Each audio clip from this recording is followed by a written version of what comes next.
مهم خبر د بخښنې نړیوال سازمان پر پی ټی ایم د پاکستان بندیز وغنده. سلام ستړي مشئ، وخت مو په خیر ښه راغلاست. د نن ورځې تازه او مهم خبر ده د سرحدي نیوز قدرمن لیدونکو په سر کې یادونه کوم که چیرې مو زموږ یوټیوب چینل نه وي سبسکرایب کړی نو په درنه سره همدا اوس سبسکرایب کړئ تر څو راتلونکي ته زموږ تازه او مهم معلومات تر تاسو ته ورسیږي.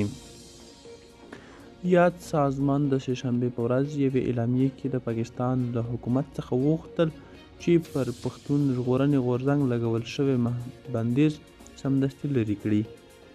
دغه سازمان وایي دا بندیز سوله ییزو راټولېدنو او ازادۍ خوښو حرکتونو ته سپکاوی دی.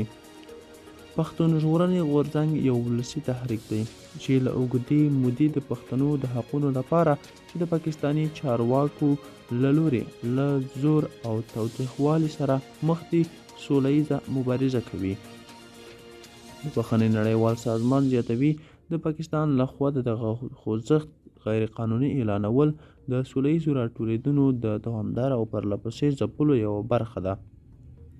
د بخښنې نړیوال سازمان د سویلي اسیا برخې مدیر بابورام پنټ ویلي دا خپلسري او پراخ بندیز یوازې یوه بیلګه ده.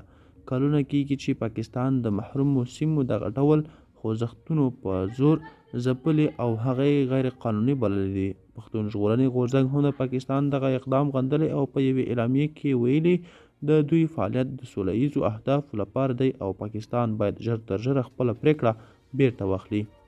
د سرحدي نیوز قدرمن لیدونکو دا و د نن چمتو شوي ویډیو په پای کې یادونه که چیرې مو زموږ یوټیوب چینل نه وي سبسکرایب کړی نو همدا اوس سبسکرایب کړئ. تر بیا هم په الله سپارم ښې چارې ښه وخت ولرئ.